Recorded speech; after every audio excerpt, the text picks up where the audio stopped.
Welcome everybody. I think we'll get started. So thank you very much everybody for coming to our webinar on dignity in a digital age, AI surveillance and migration in Europe. Please note we are recording this webinar, so if you would like to rewatch it or share with friends, it will be available on our YouTube channel. And Elsa's going to share the link to our YouTube channel now for you in the chat. Hopefully everyone's seen that. Okay, so for over 5 years, Europe Must Act has been working to bring people together across all the communities of our continent to raise our voices for a fairer and more humane European policy on asylum and migration. We hope this webinar will help us reach new members and continue to build relationships and networks to work together to welcome refugees and asylum seekers. We don't want to just counterbalance our leaders' negative, divisive rhetoric. We want to strive higher to show the positive, creative, dynamic world we can become if we work together and use our strength and power. If you'd like to get involved in creating EMA's research projects, video testimonies, social media posts, or any other ideas you have for Europe Must Act, please contact us on onboardme@europemustact.org.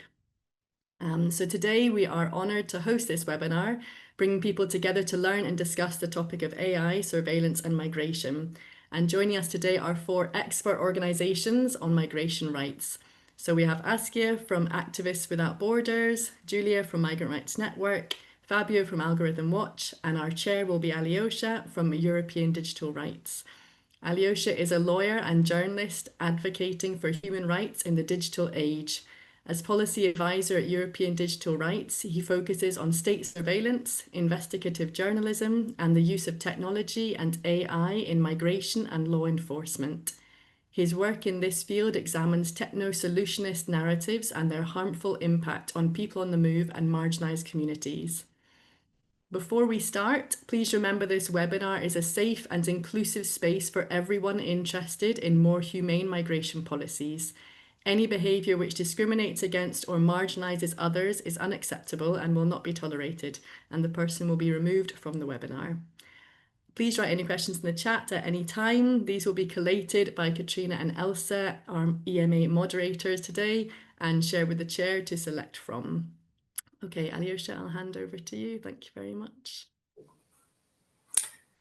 Yes, thank you very much, Claire, for this introduction. Thanks everyone for attending this webinar, and also I wanted to start by thanking Europe Must Act for organizing and putting together this webinar, also for inspiring us with your fair and humane point of view on migration, and also your optimistic push towards changing these narratives that we are all hearing nowadays everywhere, and that I think that's a really important point. Your work, your grassroots work, to make it, make this push for a humane approach to migration. That this week, which is the Refugee Week, I think this is more important than ever. If you allow me, I will start with just a bit of an introduction of the topic of the webinar, and then I'll proceed to introducing our amazing speakers, and then we'll start with a small conversation with them, posing them some questions that they will answer in 5 minutes each question. So it will be a dynamic thing, and after half an hour of this conversation between us, then we will open the floor for questions by any of the attendees. So you feel free to put your questions on the chat, and we will try to address as much of them as we can. So as a presentation, so I came from EDRi, which is a European network of digital rights organizations, and we are very concerned lately with the AI hype, which I think we have all heard. Like, now everything is about AI, and all governments are bragging about implementing AI.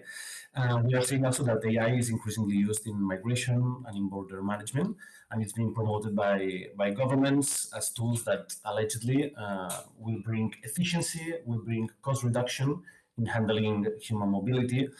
And we see that this fits within a broader techno-solutionist approach. This techno-solutionism is the idea that complex social problems can be solved by just throwing technology at them and putting some digital answers to that instead of addressing the complex social issues that are behind, and failing to tackle the root causes that maybe creating some phenomenons. And one of them, of course, is migration, which should be treated as a social phenomenon that has happened since humanity is humanity, and not as a problem. We know that the use of technology or the use of surveillance on people on the move has its historical roots on colonial systems of control. So the first biometric identification systems, for example, were developed during the beginning of slave trade, and also in the colonies that the UK used to have abroad. And these migration policies that we have today often rely on this surveillance or this exclusion, and have historically taken over this. We know that all these systems of surveillance, when they are applied to racialized communities or to people on the move, often contribute to exacerbate these differences, racial and things like racial profiling or targeting of disproportionately of marginalized communities. This happens. We also know that that migrant communities or people on the move are more and more treated under security narratives, so they are treated as risks instead of as humans to be taken care of. So that's one of the biggest problems policy-wise that we have in Europe when it comes to migration. And particularly talking about AI, we just know that for people on the move, instead of bringing protection or bringing more efficiency, what AI is doing is deepening the harm, and it's just becoming part of this over-surveillance ecosystem that especially targets people on the move and marginalized communities. So the idea of today's conversation is to talk also about these social effects that the use of technology in border control and in management of migration can have on these communities. So the direct harms that these populations are suffering. We will see that from different perspectives of your work. So now I'll start to present the speakers, and you'll see that their expertise and their fields of work are pretty similar, but also combine themselves, because some are more technological, some are more grassroots based and working with the communities themselves. So I think we will have a good overview on that. So first, I would like to introduce Fabio Chiusi. He uses he/him pronouns, and he's the project lead of the Automation on the Move program at AlgorithmWatch. There, he investigates the use of AI and automated decision-making systems in migration and mobility. His work focuses on transparency, accountability, and safeguarding rights for people on the move. And just as a quick introduction, AlgorithmWatch is a non-for-profit organization that monitors and challenges socially impactful algorithm systems. Thank you for being here, Fabio, and welcome to the session. Secondly, I would like to introduce Julia Tinsley-Kent. She uses she, her pronouns, and she leads policy, public affairs, and communications at the Migrants Rights Network. She is an LGBTQ plus activist and artist, and she's very active in grassroots movement, so she'll be able to bring us that perspective as well. And about the Migrants Rights Network, is a UK charity working in solidarity with migrants to build justice through anti-oppression and transformative campaigning. So thank you, Julia, and also welcome to the webinar. And finally, we have Askiya Seyadu Ahmadu. She uses also she, her pronouns, and she's the lead researcher at Activists Without Borders, where she develops cross-border education programs on refugee and human rights advocacy. Her work bridges theory and practice to amplify marginalized voices and prevent and promote evidence-based policy. And just as an introduction to her organization, Activists Without Borders is a UK-based group defending human and environmental rights globally across the world. So starting with a very basic question, but I think that this can be very useful for all the attendees, and the first one will go to Fabio. Could you please briefly just explain us what do we mean when we talk about AI or artificial intelligence in the context of migrations and borders, please? Sure, Alyosha. Thanks a lot for the kind introduction. And thanks for the invitation to Europe Mass Tech. Of course, it's an important workshop. My answer will probably surprise you. I will not be speaking about technology in this first part of my intervention. I will speak about ideology because I do think that AI is first and foremost ideology, especially in migration, but not only, of course. And AI is a kind of magic wand, if you want. The promise is to manage and ultimately solve migration in kind of swift automated strokes once and for all. So what this fantastical device, I speak about AI as a fantastical device, not something only real and technological, because it embodies, as Alyosha was hinting, this solutionist fantasy, of total control, and it doesn't really merely describe a technology. And this fantastical device promises something that is indeed magical, which is perfect automated discrimination at the border, in this case at EU borders. But really, everywhere we can look, we have the same basic underlying ideology behind the deployment of AI in migration, in the migration sphere, being in the US, which is ever more violent right now and explicit, but you can really see reaching it deep and deeper in Africa and Asia as well. And this perfect discrimination should be happening between the desirable or deserving, depending on how you want to call them, and the undesirable or undeserving. Usually it's us versus them. It's a kind of populist, extremely brutal distinction that AI manages to, dehumanize further. And this intelligence device basically are aimed to let border authorities or governments or layers in general to give complete knowledge. They call it situational awareness in securitarian double speakers, we can say, some kind of complete knowledge through intelligent devices of what is happening at the border, what happens before the border, who you are, who's this person that, purports to be, I don't know, an asylum seeker or even merely a traveler right now. The difference is becoming thinner and thinner, I think. So this idea of having this magical device is to ensure some kind of full, certain safety for EU citizens, of course, so for some, not for everyone, but the deserving will have full, certain safety, and at the same time that we'll enjoy like seamless, frictionless, uninterrupted travels or crossing experiences. These are all, in quotes, because of course these are a securitarian doublespeak is what you really read, in the brochures, in official material from the EU, and in many other cases. And that basically means avoiding this tedious need for physical documents, and slow, invasive security checks. And that is for the deserving, of course. The undeserving instead are going through digital hell, basically. You can really see it in Trump's US right now, where the arbitrariness is pretty clear. But again, the logics and the technology are the same. So it only takes, shifting a little bit more to the far right to see this implemented in Europe as well.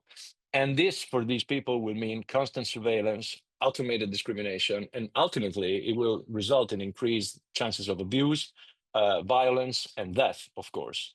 So it's something extremely serious. Even though it is a fantasy, it has very concrete and real consequences. So you can see actually AI included in several systems, and we can speak about it later if you want, but it's, prediction of migration flows and asylum requests, verification of the ID documents, identification, tracking, and monitoring of individuals and the like, speech analysis, and many more. But again, we're mostly speaking about ideology rather than a technology here, I think. And I think it's true of AI in general. And since the beginning, I really appreciated, Alyosha, the way you framed it historically. And I do think that, from the 50s, since we started speaking about AI, this kind of ideological turn of the very notion of AI is implicit in why we give so much importance to this, social technical, let's say, creation, So when we speak about ideology, and I want to conclude on this, is some different things. So AI is the satisfaction of an impossible utopia of total control of human mobility through data and computation. And it's a desire that is completely pathological. It has nothing to do with the civilian sphere. It has all to do with military and intelligence agencies, it's something that is undervalued, I think. And their drive, to know, sniff it all, collect it all, as the NSA was saying during the Snowden revelations, for example. AI is also a weapon of mass and instantaneous and perfect, of course, ideologically perfect discrimination between us and them, as I said. So it does works as not as much as a panopticon, so something that always and constantly surveils everyone, or with the possibility of surveillance, but it's a kind of a panopticon. It's something that theoretician Didier Bigot coined, which means exactly this idea of perfectly discriminating between someone that is extremely and perfectly surveilled and someone who is instead given, more relaxed approach because he deserves it, So it's essentially discriminatory, and ultimately, I mean, racist. It's discriminatory in a specific way, And again, AI is the promise to us, of course, to realize full comfort, which is something that shouldn't be underestimated if we want to change things, This is a potent promise. You don't want tourists, if you're a tourist, if you're a traveler, you don't want to be queuing up for hours, and this promise of going about your day, and passing invisible checks, security checks or screenings is very appealing. And you will be very glad to give your own private life, and all your data in exchange of half an hour, less at the port before embarking to a ship to Greece, for example, over the summer, So again, this is really extremely powerful.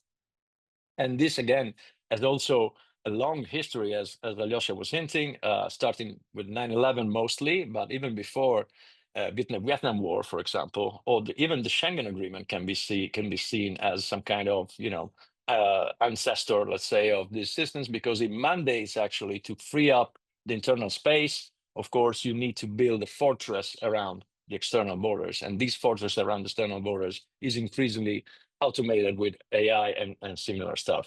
So again, this is something that is made by the security industry for the security industry, usually, and the politicians are usually happy to jump on the bandwagon, of course, to be pretending that they do something, because it's appealing, it's cool, it promises efficiency, it's something tangible, even though it's a fantasy, which is, again, contradictory, but extremely potent. And makes the lives of some, which is us, easier. So who cares about the others, And my final question on this answer is, is mass surveillance in Europe the price to pay to save 30 minutes before embarking on a ship to a Greek island? You know what I mean? That's basically my idea of how I would frame AI to exactly do what Claire was saying, see it in a much more positive and radically different way. This is, I think, the main promise that has to be broken. These promises are full of BS. They're not going to happen. They're not going to be realized, never, no matter the technological innovation, and should be disregarded as the basis for our discussion, I think. Thanks so much. Thank you, Fabio, for that very important introduction. I think it's one of the main takeaways that we can give from today's session, which is that technology doesn't operate in a vacuum, and also all these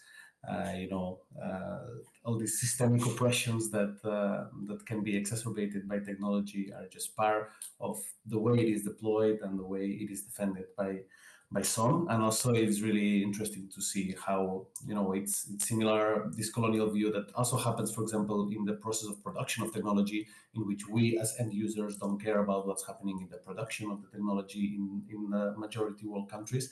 This has the same on the applications of AI, that for us, the privileged ones can make traveling easier, but then can represent hell for others that are not in this privileged position.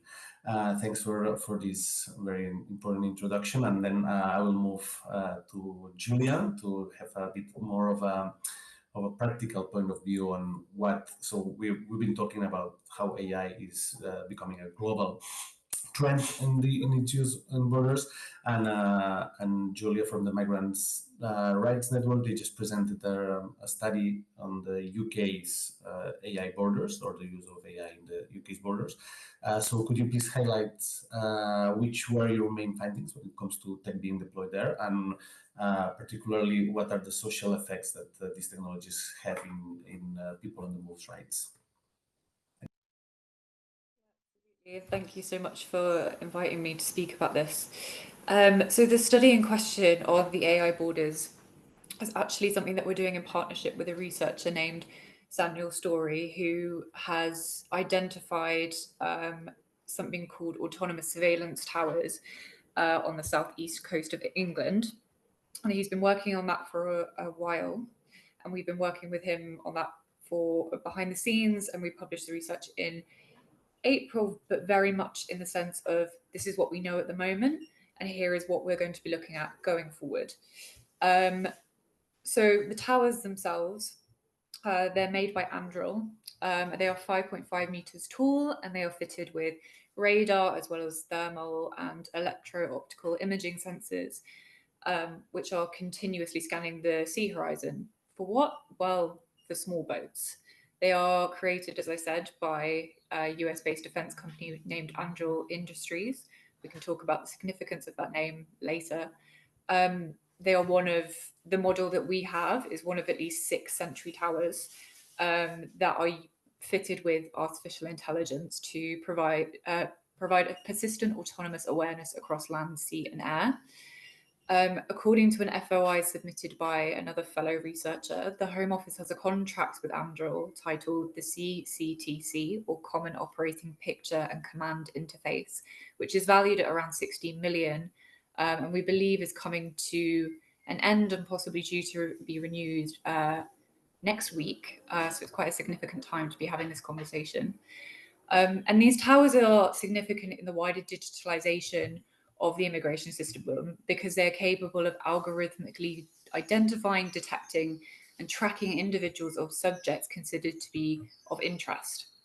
The Maritime Sentry Tower includes imaging sensors that are designed to detect so-called small boats or other waterborne objects within a 9-mile radius. And if you go and check out the film, which I think will be circulated afterwards, that Sam has basically modeled what these towers are capable of, and it is quite stark to see it in both day and night, what the resolutions that these towers are able to get.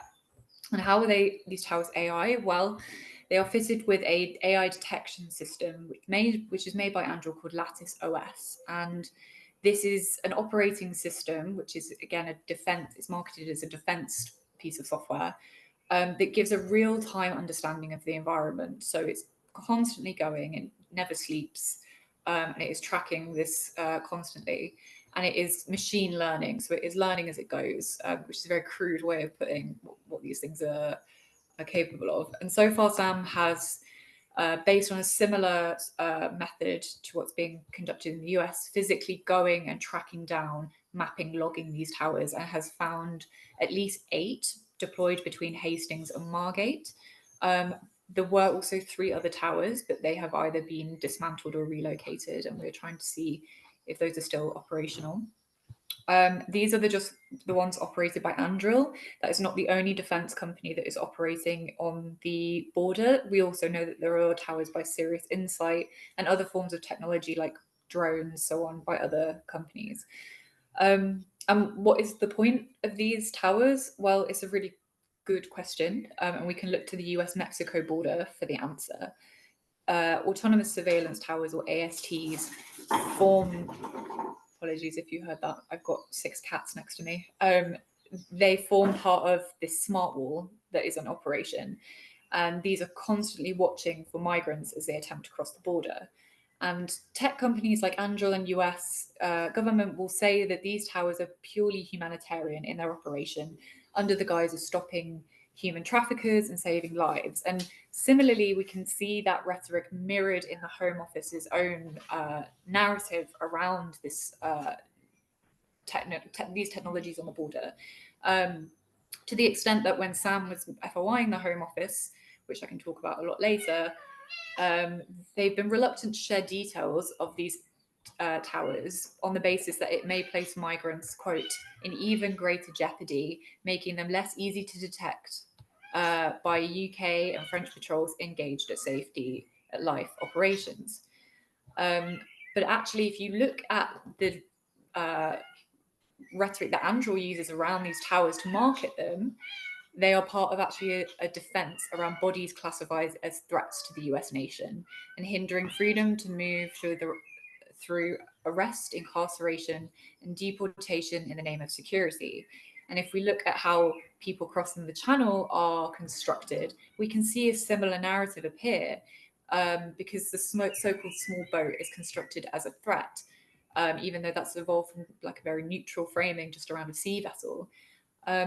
And the reason for this is to dehumanize the people crossing the channel, but also therefore justify the use of defense company technology being implemented on the border, but also more broadly in the immigration system. And it's all part of a wider attempt to justify surveillance, but also wider militarization of the border.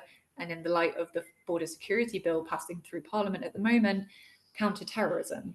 And what the impacts of these towers, as we can see from the US border, but actually between France, Belgium, and England, is that despite they have the narrative that this is just a humanitarian mission to stop traffickers, save lives, it in fact does the opposite. Because what that creates is something called the desert of the sea. And similarly to US, once migrants or the traffickers or smugglers realize where these towers are, they will take more dangerous routes further away to try and evade being detected by these towers, which is in fact one of the purposes, as well as gathering data, which again I can talk about a bit later. But it's to push people into these dangerous routes. And you can see that being reflected by the border crossings and it being corroborated with the UN's Missing Migrant Project. So at the moment, we're trying to get a better sense of that technology, but also where that data captured from these is being stored. Because what the Home Office would like you to believe is that they will detect a small boat, Border Force will come out and rescue them, and everybody's safe. But that data is going somewhere. That data is being stored to we know it's being used in criminal trials to prosecute those facilitating crossings, but also for the offence of illegal arrival. Again, I can talk a bit more about that. But what we suspect is that if the data from these towers is being stored in Amazon Web Services Hub, for example, which we know the government has a huge contract with, then that is also the same place where the e-visa data is being stored. So what then begs the question is, well, is that data being shared? We know there are a lot of data sharing agreements in place within the hostile environment. And what then happens to it? If it's being used in criminal trials, then there will be a data sharing agreement between the criminal justice system, National Crime Agency. We are not sure of the details yet, but I think that is significant to understand. So there's the data and privacy aspect, which we're looking into at the moment with Sam as we carry on, both from Andril and also drone footage, Sirius Insight towers, but also trying to understand the very physical implications of pushing people to make bigger and more dangerous crossings and the increase in death that creates. And we can look to the US border for that evidence.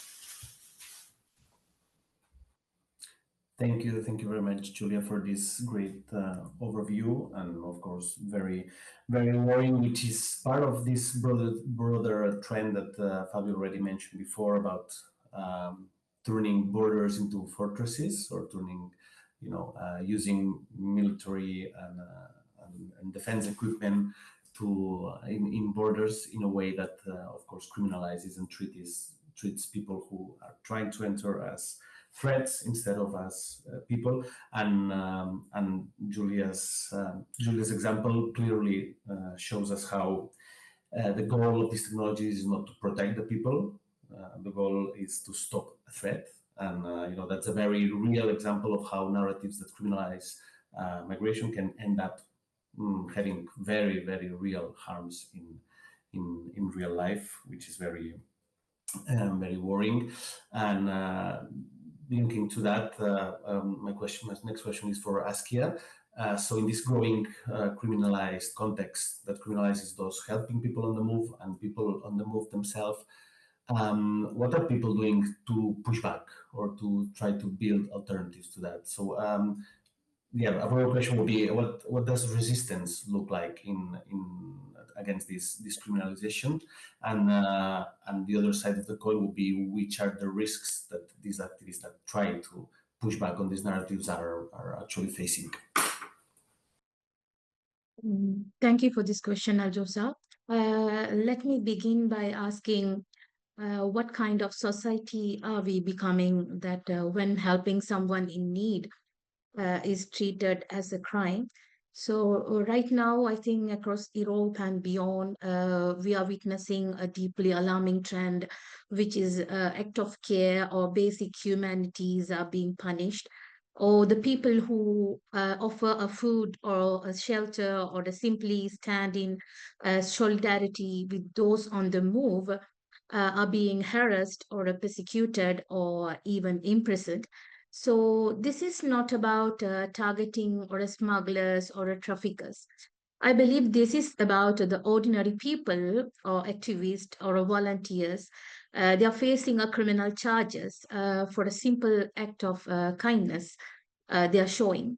So these people are prosecuted for the act of humanity, but some are endures with a legal limbo, and some others face some constant surveillance and intimidations, or even prolonged detention before the trial. I think in 2024 alone, at least 142 people across Europe have been investigated, and some are prosecuted for the helping migrants. So this growing criminalization is not a coincidence. I think this is what we call the criminalization of a solidarity. So what does this criminalization, as you mentioned in the question, is actually look like in a practice? Let's start with one of the key legal tools behind it in the EU, which is about the EU Facilitation Directive. This law was originally meant to stop the smugglers who profit from moving others across the borders illegally. But here's the problem. The language which is used in the Facilitation Directive is dangerously vague, and it doesn't clearly separate the criminal smuggling from a humanitarian help. So this means that ordinary people like volunteers or activists, even family members can be treated as a criminals for the thing like they're offering a shelter or simply they're passing along an information. So I think now the EU is revising this directive, but we might think that they mean they are fixing it. But unfortunately, the thing is, these kind of proposed reforms they don't solve the core problem. So, in fact, there is the making the thing worse by expanding the list of the thing what can be punished, or it's giving even more power to criminalize this kind of solidarity, humanitarian activities. So another broader political framework, which also translates about the EU Artificial Intelligence Act and the EU Pact on Migration and Asylum, which was adopted in 2024. I think this pact shapes how Europe managed the migration control and everything. But unfortunately, I think that this it does so with some strong emphasis on control and security and surveillance and human rights as well.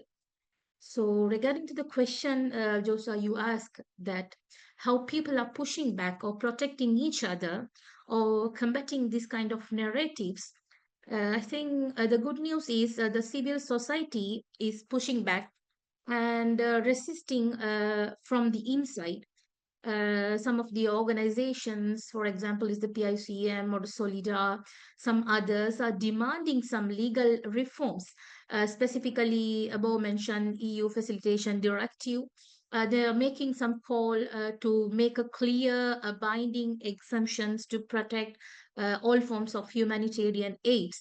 And they are making some suggestion to remove some vague legal clauses, which is criminalizing the act of solidarity, and they push back that human rights impact assessment should be done before if there is a policy is passed in the EU.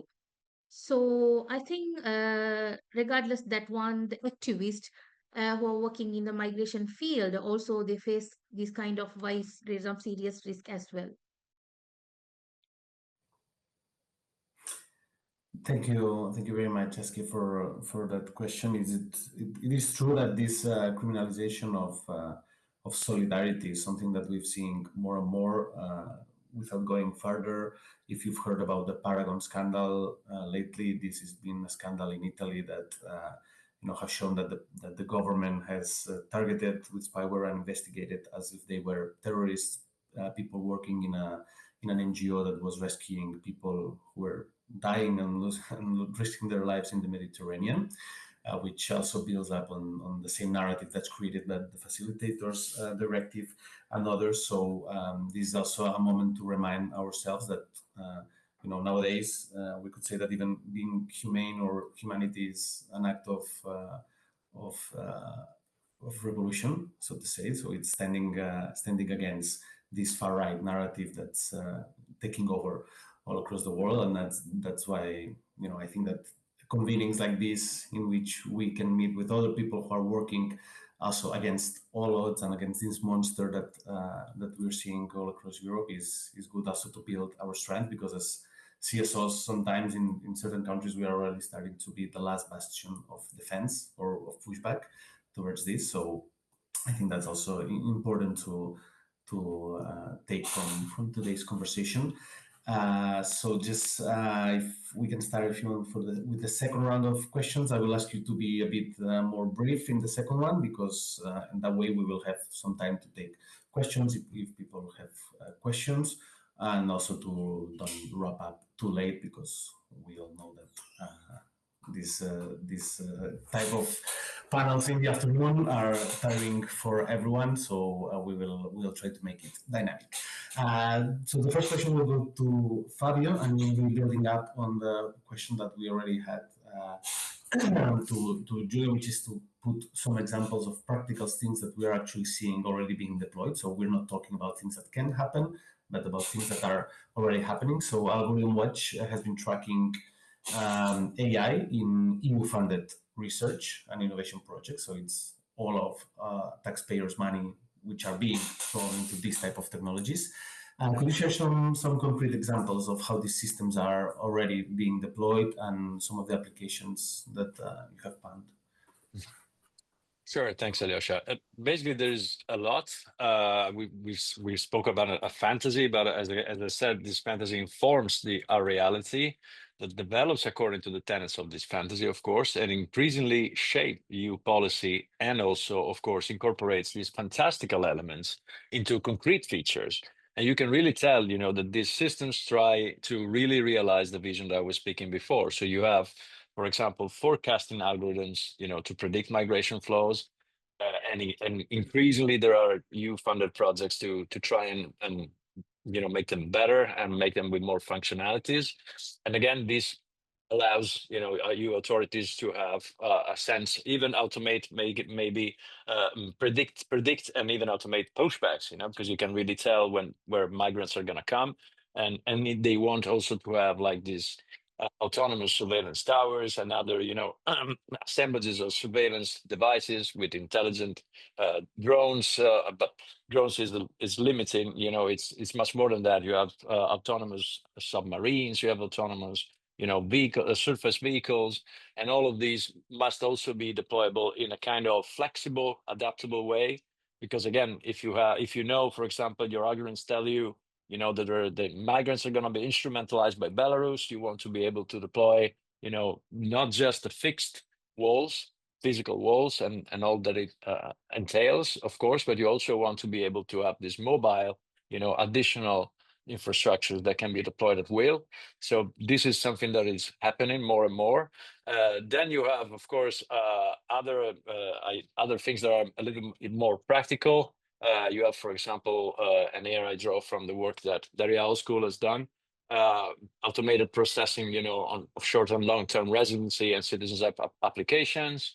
And for example, in Norway and Sweden, you have in Germany a lot of uses of AI by the BAMF, which is, the Interior Ministry, basically doing transliteration, automated transliteration, automated dialect recognition, to actually check, that a person saying that is coming from this specific area or speaking this specific language, to check whether this is true. And again, this is complemented and augmented in research projects, for example, with AI avatars, for the infamous border control project, but also for the as infamous but way less known trespass project that is, basically done by the same people after that.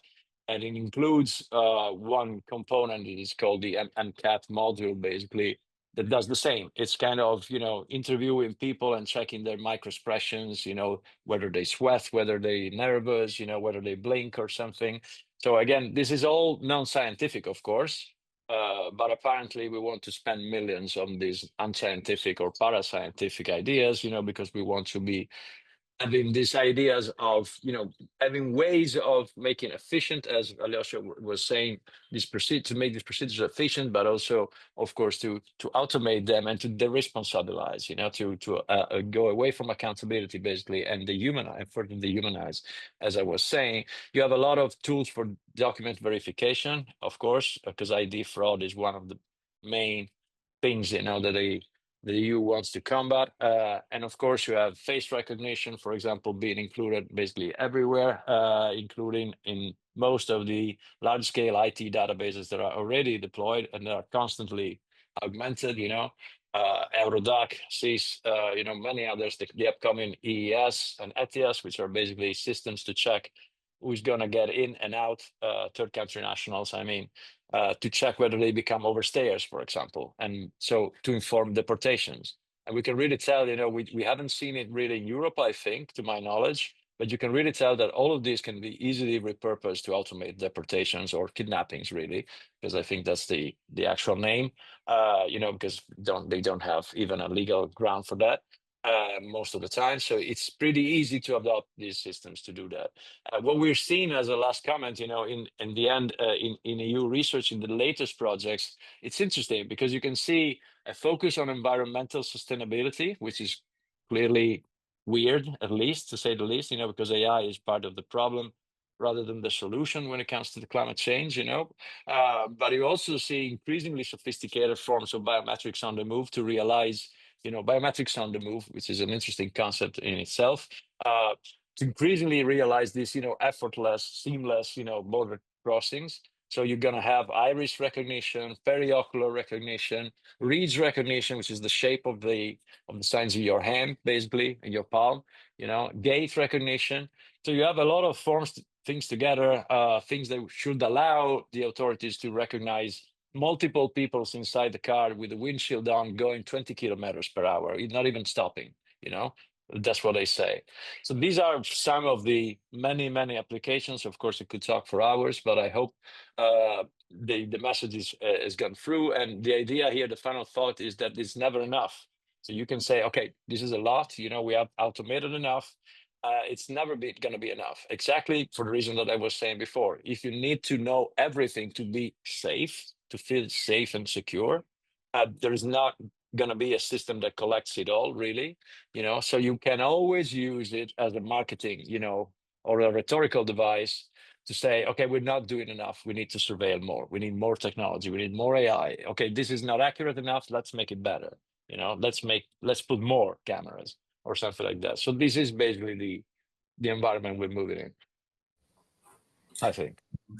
Thanks, Fabio, for these horrible examples, I would say, which also highlight how private companies are also profiting from that, because they are the ones that also receive sometimes these funds, and they also have this commercial drive to say, no, it's not enough, more innovation, and they can come up, when you think they've come up with the most horrible thing, they always find a new way to make it even worse. I have a question for you that from the audience, so you can prepare for after we finish this round, Fabio, which is from a student of computer science and cybersecurity. He's asking, or they are asking, if there's anywhere where technology is being used to support migrants or to simplify some processes that are needed to be solved in migration, for example, in issues fundamentally based on issues of ideology. So whether this technology could be used in a way that's helping migrants instead of harming.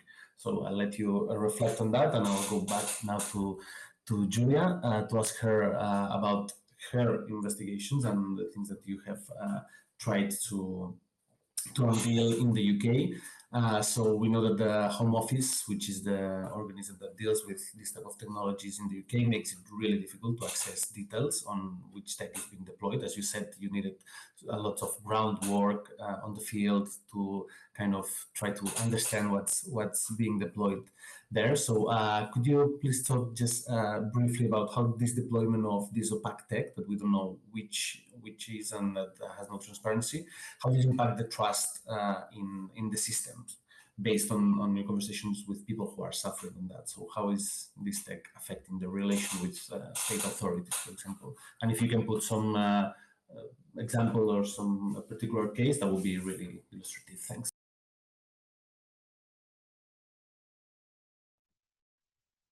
Yeah, absolutely. It's a very interesting one because I think there is definitely an issue of trust, but there is also just generally not a huge amount of awareness that these things are being implemented. But where they are, there is a real appetite to understand them, and what is a consistent thread for everyone, whether you're impacted by the hostile environment or not, a huge call for transparency around these systems. What's really interesting, and a case that I think we should be making more of in our spaces, is last December we were invited to a roundtable with the Minister for Policing, Dame Diana Johnson, about the use of police facial recognition, for example, which is often used in racialized areas where there are a high proportion of migrants living in those areas. And when we were putting together our evidence about the impact this was going to have on migrants and the trust, which I'll be honest, it doesn't really exist anyway for government institutions, we spoke to someone who had fled Hong Kong, is on the wanted list by the Chinese government. And he said for him it was so hard to understand how the British government wants to implement more AI and more surveillance, things like facial recognition, because for him, he's fled an autocracy that heavily surveils its people. And yet here he is in the country that gave him refuge, and he's seen the same patterns emerge. And so for him, he argues that for anyone who's fled persecution or state violence, how it erodes the ability of the UK to criticise or oppose other states on human rights grounds. Now, you can argue that's the case anyway, which on the Britain's human rights record, but it erodes that ability, but it also erodes any semblance of trust that people had anyway, which again is not huge, because if you've arrived in the country and you've had all your biometrics taken, you're constantly having to face digital systems and changing immigration rules.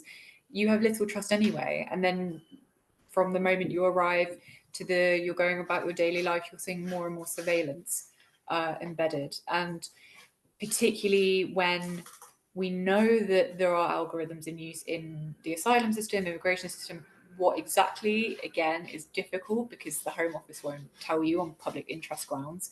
When we've been doing that work with people who have been through immigration system, asylum system, the fact that they are having these things used on them, and yet they're not being told what their data is being used for and how their AI is being used, or technology more broadly, again, it erodes any kind of trust or faith that people might have in the system. I think what we have found is that a lot of people understand that technology is becoming an increasing part of our lives, and they understand, AI has perhaps some uses, again, contested, because we know, Fabio, you were talking about this, that the data that these things rely on is racist, and that has an impact on people's lives. But again, the lack of transparency that exists around these things really, really impacts people. And I think that's something that we have to call for. And that we are hoping that through the work we're doing, that we can do that capacity building work with migrants and migratized people to challenge those systems, whether that's through subject access requests, freedom of information requests. But I think we do have to make this case about the issue of consent, particularly in policing or immigration systems, because it is absolutely not there. There is no consent for these systems. Thanks, Julia, for that very illustrative example. And also it's really interesting, this reflection of how would you feel if you are fleeing from a country that's prosecuting you, and then you end up in another country that's, instead of protecting you, is further criminalizing you and victimizing you. And that's something that we can see all across Europe. So this example might be from the UK, but it's a global trend. In that sense, I have two questions for you from the public, so you can prepare them for afterwards. The first one is very particular one. So someone is asking, are these surveillance towers under the Border Security Command jurisdiction, and who monitors them, if you know it? And also, hi to the 6 cats. So that's part of the question. And also another question is, in case, just to know if you can have an answer on that, but you already hinted this. How can migrants recognize if they've been affected by AI discrimination over this type of tools? So this we'll answer later. And now let me just jump quickly to the last question for Askiya. So we have been talking a lot about AI, but AI is not the only technology that's being applied on the field of migration policies. And it's not the AI Act in Europe, for example, is not the only legislation that can have effects on people on the move. Last year, we have another big chunk of policy on migration that is called the Migration Pact in general, which includes several different regulations and directives and pieces of legislation that will have a huge impact on the digitalization of migration control and also of migration management. So this huge impact of this piece of legislation in this over surveillance is really clear, but could you just give us some hints on which are these effects of this pact on over surveillance?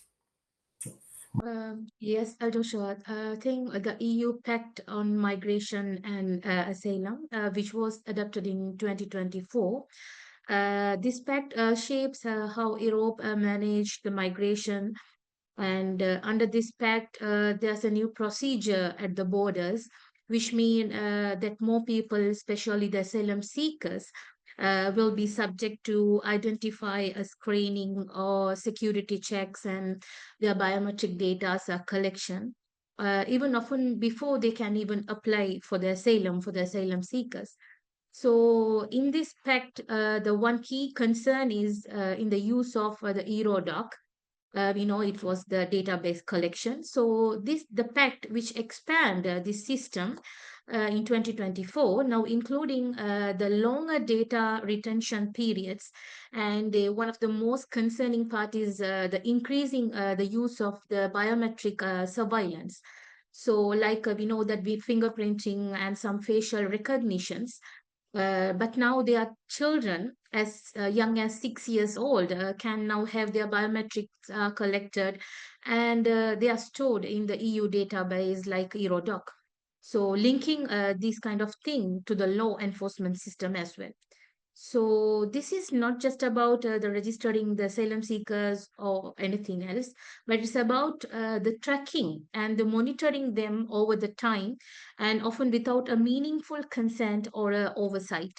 So the pact, the EU Pact on Migration and Asylum, it's also encouraged, I think, the use of automated tools and the AI in risk assessment and the screening process.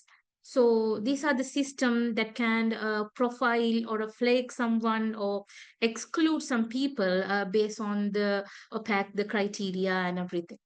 So this turned the people fleeing violence or persecution into a data points and in a vast surveillance network, I think. So instead of focusing on the safety or the protection of the migrant or asylum seekers, I think this system is increasingly treat the migrants as a security risk to be monitored. And this is not just about the surveillance technology, though it's affect the people, the very dignity and the rights of the individual, especially the migrants or refugee or asylum seekers. So if you look at how this kind of pact, the effect on the surveillance, I think first the expanded use of biometric data which is collected through the fingerprint or a facial scan or even from the children There's a clear concern under the EU data protection law and including the GDPR. I think in many cases, there are no clear consent over that. So there's no transparency, as Julia mentioned earlier in her work, I think. And there are some limited ability to challenge the data which was used. And the secondly, if we talk about in the pact, which is allows for automated decision making and making some risk profiling, and often with some little explanation. So that may be violate the protection under the EU Charter of the Fundamental Rights under the EU, and especially about the right to privacy of a person and the non-discrimination and the right to asylum and all. So another one is about the EU Pact is about accelerating the broader procedures. I think which is increase the risk of collective expulsions and some inadequate access to the legal aid. I think which may violate both European Convention and the human rights and some international refugee law as well. So the pact, I think, doesn't just raise the concern on moral, but it may also some conflict with the existing EU and some international legal standards to protect the refugees and the migrants' fundamental rights. Thank you for that thorough analysis. It's indeed very worrying to see these double standards being applied when it comes to, for example, data obtention in the EU. So it is the Eurodac example that you were giving, in which children as young as 6 are compelled to give their data or their biometric data to authorities, whereas GDPR for other citizens puts the age of minimum consent at 16. Clearly shows you how it's actually creating two types of people: ones who have rights and others who are treated as potential criminals, even though they are little children. And of course, in relation to the end of what you are saying, this reflection on upholding international human rights law and right to asylum, there is a question from the audience that I would like to pose to you, which is, which do you see as the main pathways to challenge the use of these harmful technologies when it comes to migration? So which would be the ways of legally challenging that? And in case you've seen some of them work, if you could share some examples. And just a quick reflection before we go on with this first round of answers. We might not have time to answer all of the questions that are being posed, but we will definitely try to follow up via email after the session. For example, the question, there's one question that is asking for further reading that we would recommend. So we will share it with our colleagues from Europe Mastak, readings that we would recommend, and we'll try to make it, to send it to everyone who is attending. So now I would like to go back to Fabio. Maybe we can allocate 2 to 3 minutes for quick answers on this, and then if we have time, we'll do a second round. Your question, just as a reminder, was whether these technologies could be used in a way that would be positive towards migrants or towards the rights of people on the move. It's a very tough one. It's difficult to say. I think that some applications can be good, in theory, at least. I haven't seen really nothing that is applied that has a really, truly positive and measurable impact. I just didn't see it. It's not something that it's out of an ideological choice. For example, matching algorithms could be useful.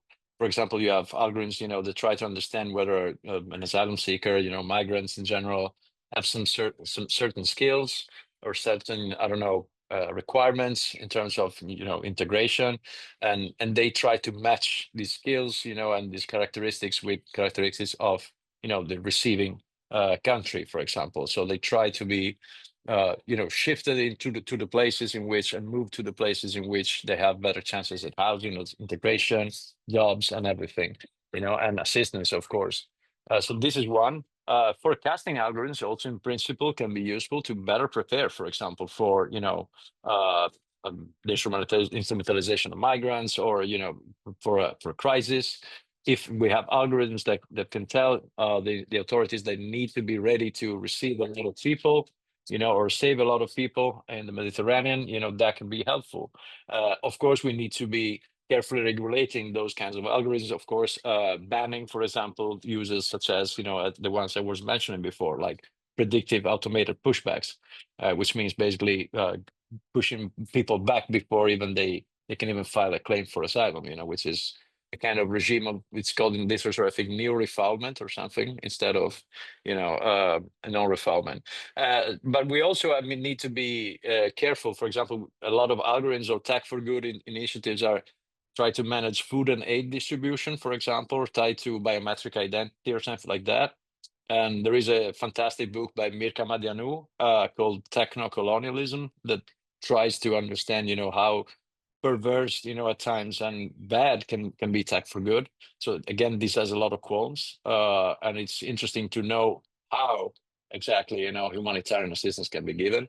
And in general, I would say two more things, like very quickly. A disobedient gaze, it's called by academic Daniel Gezelbash. It will be great, which means reversing the gaze to the watchers. So if you can use the surveillance that we have put in place, for example, in the Mediterranean, not to flag this to Libyan coast guards or something, but to actually make people accountable for that, when in one of the most surveilled tracts of sea in the world, that kind of disobedient gaze will be fine to me. Like if we actually had surveillance instead of surveillance, which means like inverting the gaze and having each other watching us, that could be probably a good use. And as a last methodological note, the burden of showing that these technologies can be positive is not on us, is on the deployers. And that is something that must be forcefully said. They need to be much more transparently and in an evidence-based way. They need to be showing that these technologies actually help people and they can have humanitarian uses. They can save lives and not just realize that kind of full automation utopia, as I call it, fully automated fortress utopia, I call it, that I was trying to highlight before. So again, we need a Copernican revolution of that. Like if you want to use, the paradigm shift by Kuhn, I think it's a very important notion here. We need to stop, doing the work for them. Let them speak and say, okay, this is helpful for this and that reason, given this and that data. And I'm pretty sure they will have a hard time. And in one of those meetings, I asked one of those project, proponents if they have in mind a model, and they couldn't respond. So which is telling. So this is what I think.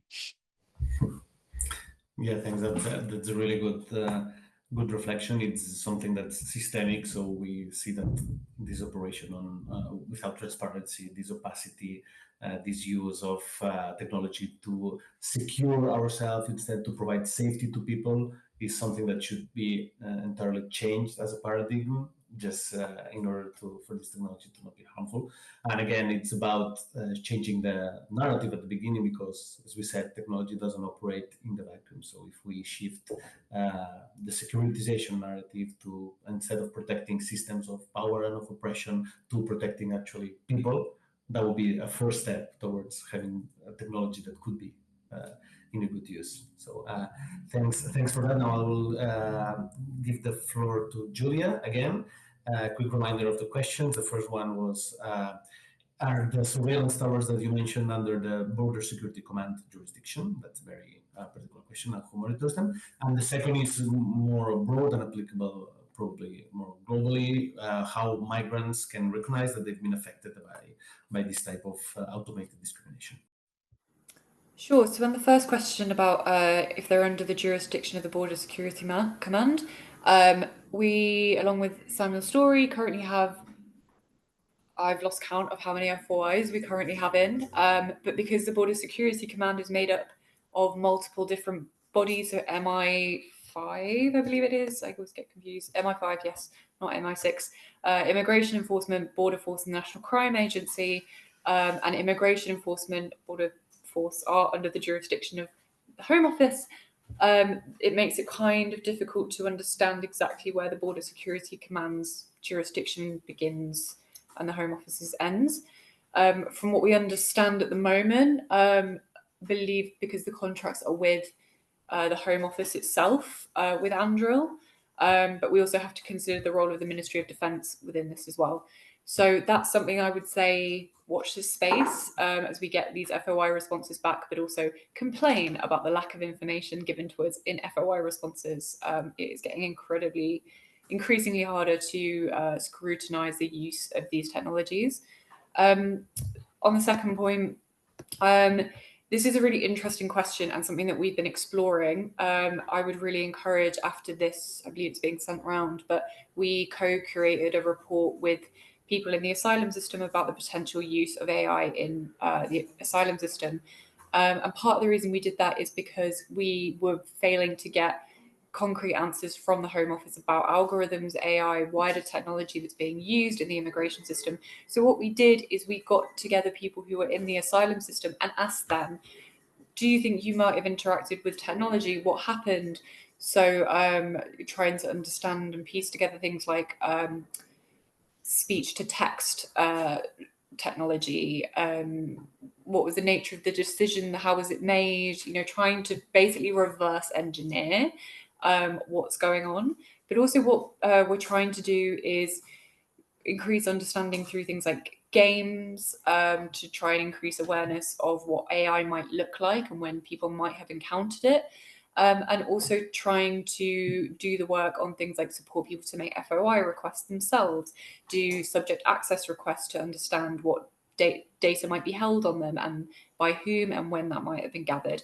And that is something that we are trying to do around these towers, as well as because we now know through FOI requests that the data from these towers and drones is being used in criminal trials, to work with criminal lawyers as to what information they might have seen as part of those cases. We know there is some drone footage and perhaps lower res footage that's been used in trials, but what we're looking out for at the moment is, because you go and watch Sam's film to get a more concrete breakdown of this, but these the Anduril towers are so well equipped with the best cameras you can get. And so what we are looking for Anduril towers is if we come across those incredibly high spec images.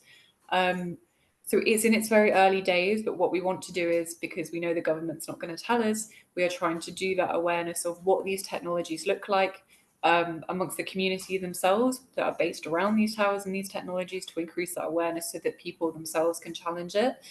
And try and reverse engineer this collective response and capacity building to pressure the government and these companies from the ground up. Thanks, Julia, for the answer. I think it's really telling that it's CSOs and grassroots organizations who have to do this job, which would actually be the government's job to inform people of the technology they are subject to and potential violations of rights they're subject to. But again, we can see that these are people who don't have the same rights as or don't have the full rights that they should be entitled to. So it's really good to know that there are people working on that, at least.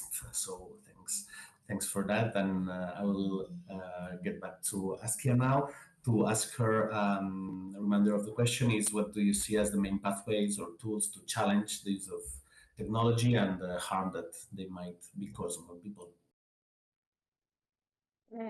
Yes, Aljosa, I think in which way we can challenge this kind of criminalization of solidarity and activities.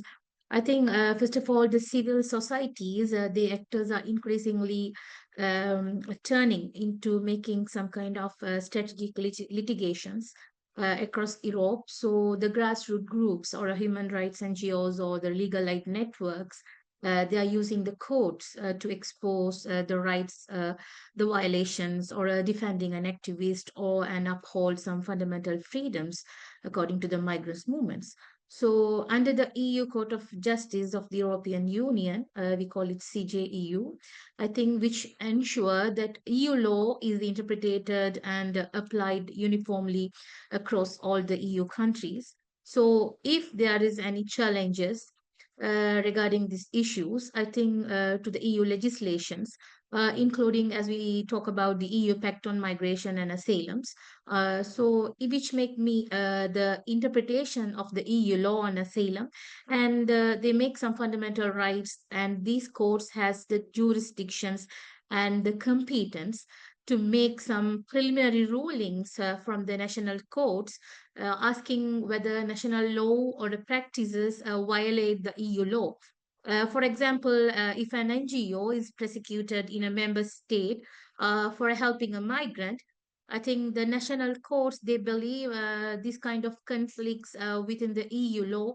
For example, about the Charter of the Fundamental Rights, it was violated. So in that case, these cases can be referred to the CJAU for a ruling. So another one is about the European Court of Human Rights. We all know about the ECTHCR, but this is not an EU body, but it's a part of the Council of Europe. So which can be also enforces the European Convention on Human Rights. So which has the competence on the human rights violation during the migrant moves, like unlawful detention or a criminalization of a humanitarian aid. And already we talk about the pushbacks or any border abuses or any surveillance which violate the Article 3 of like inhuman treatment, or Article 8 under the surveillance, it's about the right to privacy. So which can also be made a competence to make aware of that. So I think these kind of that can challenge regarding the criminalization of a humanitarian aid and other humanitarian work. Thanks, Askiya, for the reflection. I also believe that what you said is true. Strategic litigation can be a great tool on that, and also sometimes we also see that the problem is not the laws themselves, but the laws not being upheld. Because if we took the international human rights standards that all EU countries, for example, have signed and have are bid to, some things would not have to be happening. So thanks for the reflection. I would like then to maybe start wrapping up, but maybe it would be good to finish with a positive tone. And one of the questions that we have had here. So we've already been in this second round of questions. We've all given some ideas for positive developments for the future, how to identify and fight the harms of AI, also which would be the good applications of this type of technologies. But as a last question, I would like to read this one, which says, are we powerless in this arena given the speed by which AI is developing? What can we do? What can we do? How can we empower sanctuary seeker communities? So this is something that I think is something that people from the digital rights scene, but also the broader movements that are impacted by technology, see as the main threat. The fast pace of everything, technology deployment, legislation trying to combat that. Also, companies coming with newer and faster ways of automating discrimination. So what can we do? And which would be, for each of you, one example of a good practice that we can do in the future to empower ourselves. If you want, I can start. I think that as digital rights organizations, we should start questioning why when we talk about technology. So before, some years ago, we were all about let's digitalize everything, let's make access to internet or digitalization more democratic, let's give everyone access to the internet. And that was a fight that was kind of to make it a useful tool to build communities and not being left out to anyone. And now we must ask ourselves, whenever innovations come, why do we need that? Why do we need a chat that answers every question that before we were thinking with our brains? Why do we need to automate some type of procedures that might not need this type of automation? So for me, it's really important that we do this change of in our way of thinking, and also spreading this word of technology is not good per se. We're already past this era in which everything that's digital and modern has to be good, and we have to start understanding that this does not operate in a vacuum. So first to step behind and ask ourselves why. So that will be my my main point moving forward. So if you want, I don't know, whoever from you wants to take the floor. Otherwise, yeah, Fabio. Okay, let's follow the same order. So Fabio, Julia, and Askiya. Thanks, Alyosha. I think in my work, at least, it would be great to have, and I think it would be really helpful to have new information laws, like seriously, like right to access to information, like basically FOIA laws. They need to be much stronger, and they need to be prioritizing the public interest. It is not acceptable that you have millions of public money going into, publicly funded research, that in the end, its results in its output are owned by these companies that develop them, and basically they're funding the R&D, and we don't know what they are doing because we cannot know, because it's commercial interest, and knowing will be bad because of course it will prevent their profit, and that is not acceptable to me as an excuse and whatsoever. So let people know and let people judge. So if you have correct and exhaustive information out there, and this is communicated inside, the proper narrative, I think people will reflect and say, okay, do we really need this? Do we really want this? But the people just don't know. Anybody I speak to, they don't have a clue that AI has anything to do with migration. So I think they're very, institutions and producers and deployers are very happy about it, because if you're disgusted, that's the thing. So I do think that knowing much should be much easier, and actually should be mandatory in a democracy. So you need to be prioritizing the public interest much more. That's my main point, I think.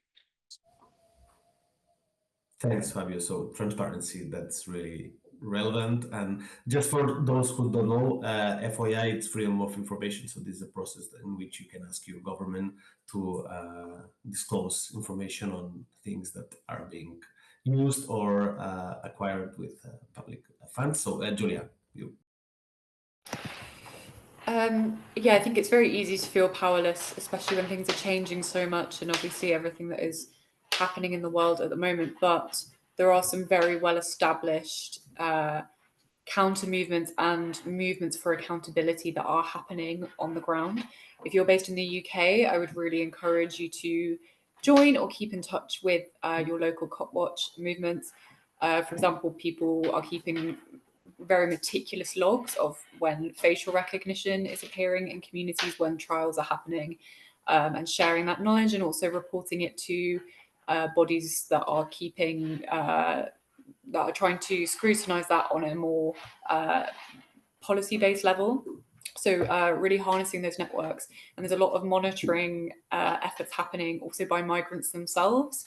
And I think what we've seen as well is that literacy around tech and the intersection of tech with immigration and policing, when that literacy starts to happen, the change and the capacity building and the movements that start to emerge is really, really amazing, and how quickly those happen as well.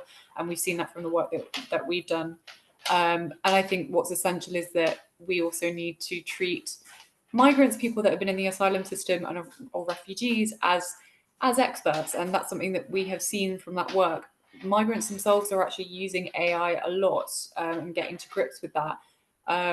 So I think there are a huge amount of grassroots things that are happening, but certainly trying yourself to keep logs of where you see tech appearing in your local community, and harnessing the power of your local representatives and putting pressure on them. That's something that we're trying to do in the areas around where the Angel towers are appearing. I think we forget sometimes the power that we have to put pressure on politicians, to put pressure on these companies, because they are the few and we are the many. Thank you, Julia, for that very empowering message. I think that's a really important one, that you should get involved in grassroots organizations near where you live. It doesn't have to be a global movement in order to be impactful. It can be something at your local level where you can engage in your community that's probably already organized. So go and do that. And Askiya, I'll let you wrap up the session with your reflection. Yes, Aljosha, I think as Fabio and Julia said, I think we as working as a migrant justice movements and about the AI and the digital rights. I think the migrant justice groups, I think we demand that the digital rights should apply to everyone, including the people on the move. But I think together we can push back against this kind of mass data collections and the predictive profiling and using some unregulated AI tools because they target the migrants disproportionately. So I think digital and the migrant justice movement is work together, stand together in solidarity on a proportional way, I think.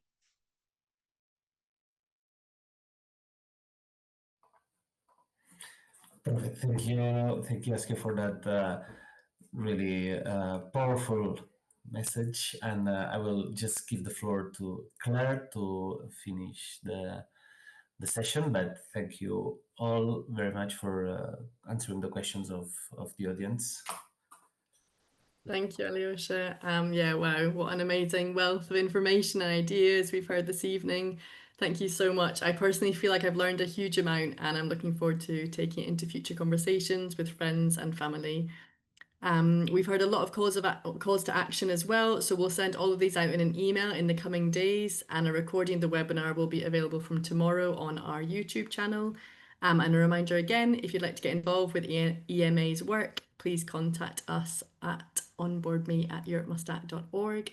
Okay, so just, yeah, a huge thank you to our chair, Alyosha, and Askiya, Julia, and Fabio for giving us their evening and their energy so generously. And I look forward to working together to improve the world.